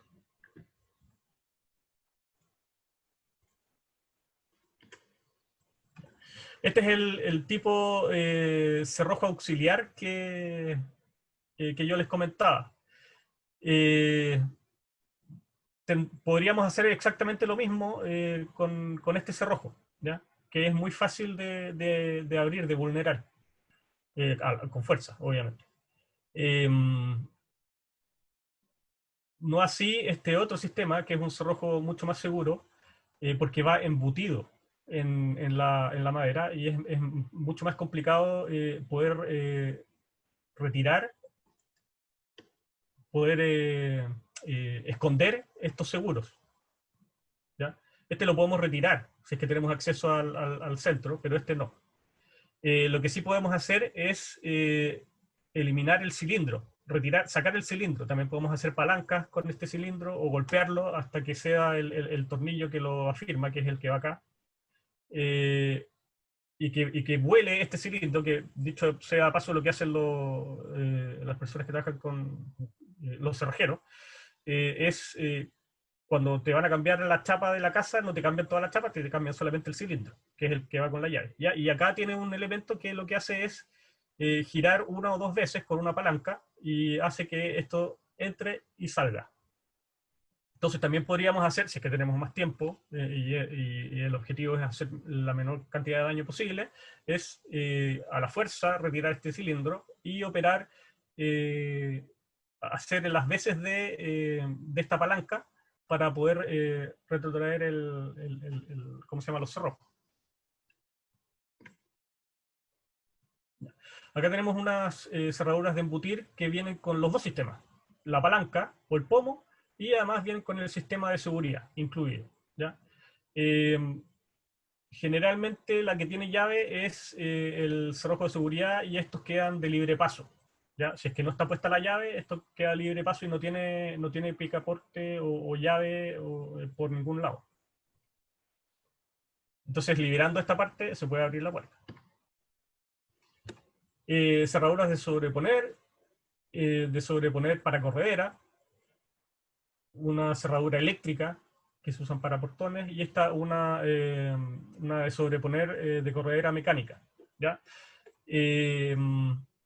Acá la manera más fácil de abrir esta es vulnerar la caja donde va el soporte. Una vez que logramos eliminar esto, podemos tener mucha más facilidad para abrir la puerta, en el caso de que tengamos acceso a este elemento, aunque generalmente esta pieza va por el interior, ¿ya? En el caso de los portones de auto, por ejemplo, se usa mucho esta solución, y en algunos casos esta otra. La diferencia entre la de sobreponer corredera y la de sobreponer corredera mecánica es que esta, cuando tú la cierras, se cierra automáticamente. En cambio esta no, esta hay que operarla con la llave. para poder sacar estas fijaciones y engancharse en la caja.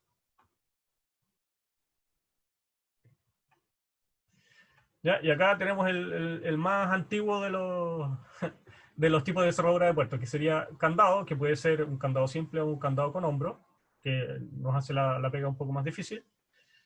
Y el portacandado, que hay de diferentes tipos. ¿Ya? Acá la manera más sencilla es trabajar con la punta pica de la Halligan y con un combo o con un hacha de golpe. ¿Ya? También vamos a ver un video de eso. Y ahora, último, y tengo entendido que en el cuartel nuevo van a estar presentes, son estas cerraduras electrónicas. Ya hay de diferentes tipos, con clave, con huella dactilar, con token, con tarjeta. Diego, antes de partir con el video, mencionar que también existen cerraduras, que en algún momento no las mencionaste por ahí, que es el simple paso. Muchas veces nos topamos en algunas viviendas donde generalmente se ocupan en los baños, pero también se pueden encontrar en dormitorio. A veces puede haber un niño encerrado adentro donde nos llaman para que hay un niño encerrado, y vamos, llegamos, queremos botar la puerta, y estas cerraduras son especiales porque, claro, algunas partes es más fácil donde uno con una monedita, ¿cierto?, puede girar la chapa. No siempre las chapas van a ser con llave. A veces también nos podemos encontrar con chapas donde existe esta ranura, o a veces el botón ahí que sale claramente que es el botón que uno lo puede girar y abrir la puerta. Pero a veces es medio oculto y en vez de esa manillita chica como botón, y con esa ranura moviéndola y girándola se puede abrir la puerta. Claro. Claro, generalmente la de los baños, por ejemplo, tienen por el interior tienen este tipo de manilla, y por el exterior, en vez de tener llave, tienen esa pequeña hendidura con el que uno puede poner una moneda, por ejemplo, y girarla. ¿Ya?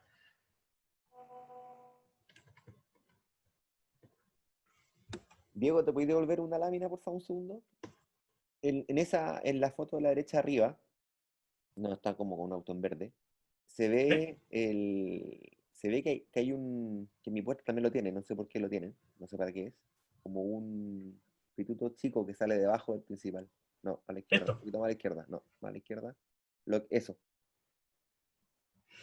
Es que esto tiene que ser un bloqueo secundario, pero este en realidad es el cerrojo de seguridad, porque este es el picaporte, que en algunos casos, bueno, en España le llaman resbalín, porque es el que cuando tú cierras la puerta opera automáticamente, ¿no es cierto? Se recoge por la forma triangular que tiene y se vuelve a cerrar. Y este de acá abajo debería ser el cerrojo de seguridad. Pero bueno, hay tantos modelos de manilla que en realidad tendríamos que ver el manual de cada uno para entender si es que es eso a lo que me refiero yo o es otro elemento, otra composición. Vale. Diego, te puedo cooperar que en algunos casos de estas cerraduras modernas, esos son como un pequeño dispositivo que te dice que la puerta está cerrada, para que tú electrónicamente puedas hacer algo. Perfecto, ya, es como perfecto, es como un sensor, switch, digámoslo así. Un sensor switch, perfecto.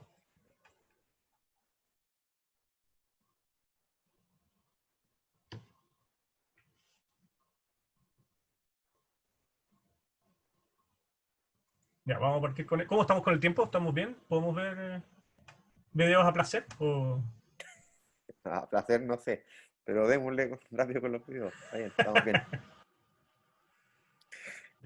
A placer se puede entender por muchas cosas, Diego, entonces es verdad. Videos de la cadena. Sobre todo viniendo de mí, siempre me malinterpretan. Ya, del minuto 3.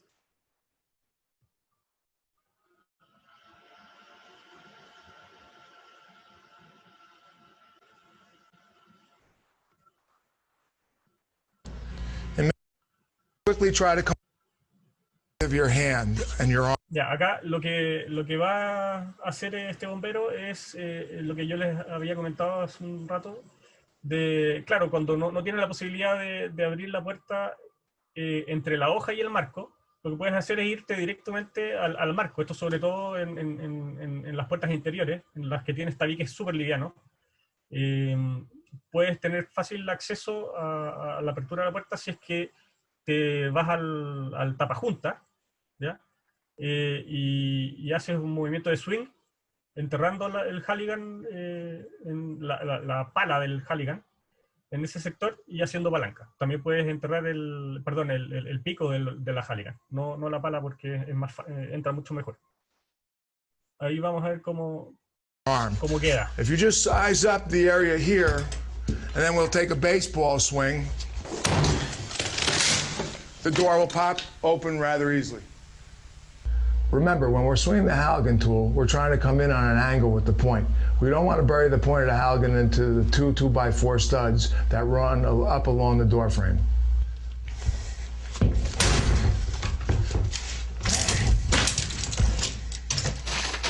Ya, ahí con marco y todo abrió la puerta.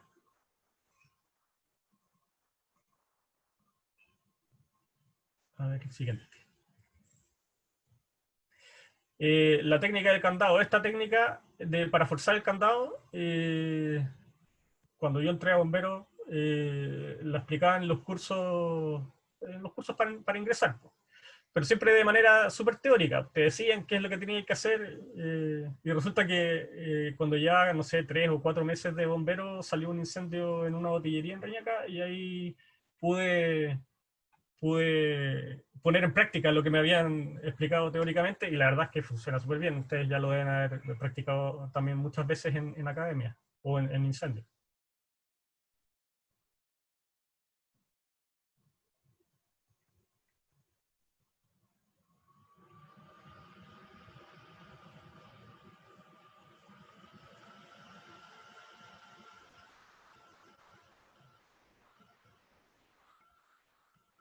Bueno, vamos con nuestros auspiciadores. Our company is Brothers in Battle LLC, and we're a new fire training company. We're focusing on forcible entry tactics right now. And we started this. Jesse is a Vancouver firefighter. Yeah. So this is one of those skills that every firefighter needs to have, and it's lacking because basically if you can't get into the building or can't get into the house that you're called to. De la Halligan lo introducen en el cierre del candado y golpean con, puede ser un combo o un hacha de golpe. Y como el pico de la Halligan tiene una forma cónica, a medida que se va metiendo, se va abriendo el candado. Then we can't go in there to make a rescue or grab, and we can't get our hose lines in there. And so that's what's the importance is that everybody needs it, because without getting in to the building, we can't do much. And so the good sound techniques. Yeah. Si es que los candados están en el suelo, como en el típico caso de las cortinas metálicas, que se abren hacia arriba, ¿no es cierto? Los candados quedan en el suelo, ahí uno lo puede hacer solo. Pero si es que los candados están en la altura, es muy difícil hacerlo solo y hay que hacerlo entre 2 personas. Porque alguien tiene que firmar la Halligan. En cambio, si está en el suelo, tú introduces la Halligan y la dejas apoyada en el piso y puedes golpearla tú solo. ¿Ya? Este es largo, así que lo vamos a dejar para el final en el caso de. Pero acá hay uno similar que usa la Halligan. Y lo que hace el bombero que explica acá es que hay como 2 técnicas usadas por los bomberos. Una que es el sounding, que es como ir golpeando los lugares donde tú ves que hay chapas en la puerta, que pueden ser 1, 2 o 3 lugares. Y el otro que es el gapping, que es ya enterrar la Halligan con fuerza y hacer una palanca para crear esta pequeña abertura. Y en esa pequeña abertura tú lo que puedes hacer es ver cómo está compuesta la puerta en cuanto a las cerraduras, si es que tiene 1, 2 o 3 cerraduras, y además puedes ir poniendo cuñas para poder ir metiendo más la Halligan y haciendo más presión hasta poder forzar la puerta.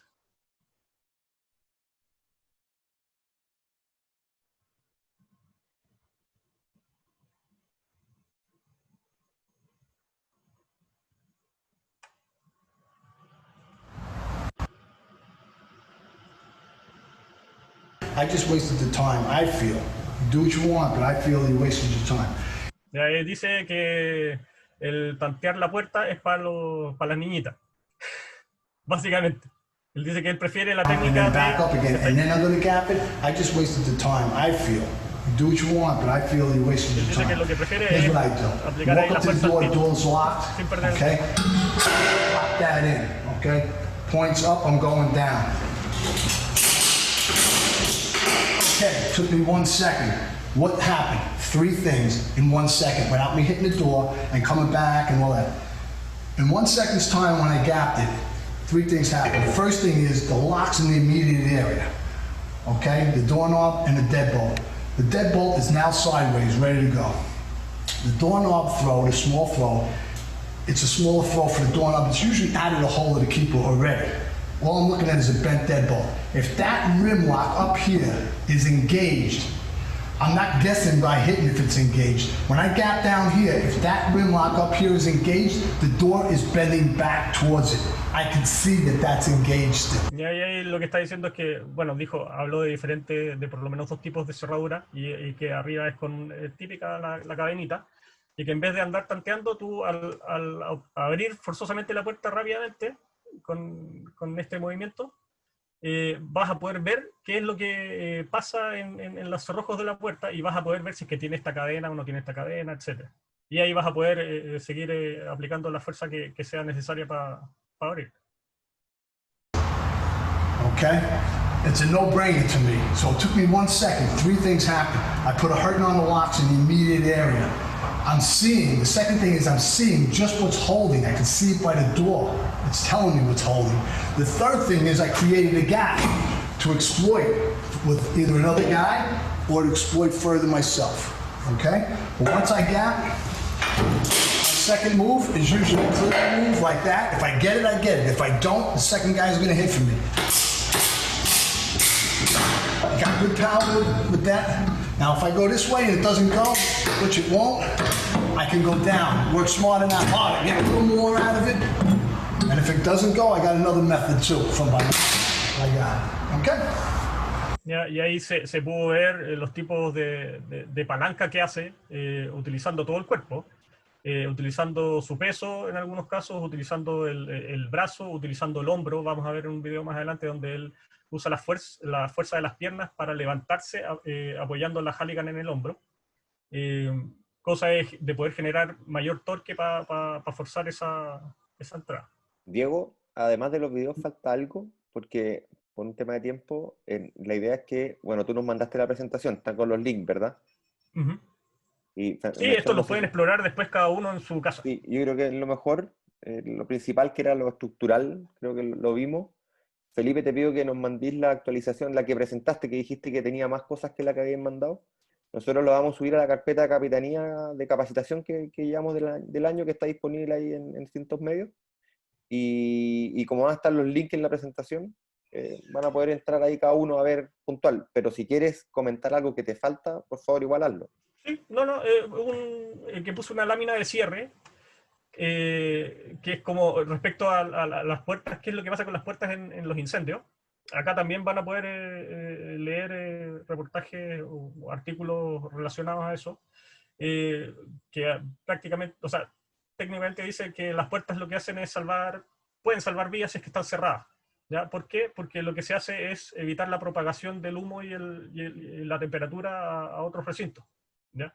De hecho, acá en esta imagen es súper decidora. Esta puerta estaba cerrada al momento del incendio, se quemó todo se llenó de humo, el humo llegó hasta casi el suelo, por lo que pueden ver, pero en la pieza de al lado, que estaba la puerta cerrada, no hubo mayores daños. ¿Ya? Y eso, obviamente, a las personas que estaban ahí en ese recinto les puede aumentar el tiempo de vida. Y que cuando uno busque rescate, si es que uno abre un recinto que estaba con la puerta cerrada y uno hace una exploración rápida, volver a cerrar la puerta para que no se propague el incendio de esos otros sectores. ¿Ya? ¿Por qué? Porque estas puertas, aunque sean las más baratas del mercado, como les comentábamos al principio, tienen este panel de abeja entre medio, que lo que hace es tener cierta aislación a la temperatura. ¿Ya? Eso, incluso en los links anteriores hay unos bomberos que usan la técnica de sacar la puerta de un recinto llevarla a otro recinto donde la puerta se perdió o no existía. Entonces, es una técnica ya como extrema del uso de las puertas en incendios, porque retiran una puerta sana, una puerta que está sin daño, y la desplazan a través del incendio y la dejan en un recinto que está con llamas. Y con eso logran bajar la transferencia térmica desde el recinto con llama hacia los sectores que no están tan afectados. Ya, están en los links de más arriba. Eso era todo en cuanto Muchísimas gracias, Diego. Se pasaron. No sé si alguien tiene alguna pregunta con respecto a la presentación de Diego, para ir cerrando y terminar. Como les recuerdo, la academia está siendo grabada, así que el video de la academia con la explicación de todo se va a subir también al link ahí donde tenemos todos los videos, y las presentaciones que mande Felipe y Diego también se van a subir para que estén disponibles en todo momento cuando quieran pegar una repasada. Si hay alguna pregunta para Diego, por favor, pasemos al tiro para tener la respuesta. Yo tengo una duda, que Diego, es muy cortito, pero puede ser un tema como ya de descripción de las manillas, pero cuando el capitán te hizo la pregunta de ese como cerrojo chico, tú al principio habías mostrado otra cosa, que es como una especie como de vidrio negro que iba en la chapa. No sé si te acordáis. ¡Ah! Y ahí también nunca he cachado bien qué es. O si tiene es una opción de decoración o tiene algún otro propósito como una luz o algo así. Ese elemento de ahí que está debajo de donde... Habría que ver el modelo de esa chapa en específico. Puedo buscarlo y complementar quizás un poco esta presentación, para indicar qué son esos dos elementos. Voy a buscar este modelo y la voy a agregar en la versión final de la presentación, capitán, para que no la manden todavía. Ya, buenísimo. Pero claro, puede ser una luz que indica que está cerrada o no cerrada, ahí estamos especulando, pero podría ser alguna otra cosa similar. Ya, no, sí, oye, gracias, Diego, te pasaste. Ya, señores. Eso es. Muchísimas gracias. Diego, deja de compartir la pantalla, por favor. Felipe, primero que todo, muchas gracias por la presentación. Creo que la coordinación con 8.2 les dejó claro qué es lo que necesitábamos. Se cumplió súper bien las expectativas de lo que necesitábamos y lo que le habíamos pedido. Lo mismo Diego.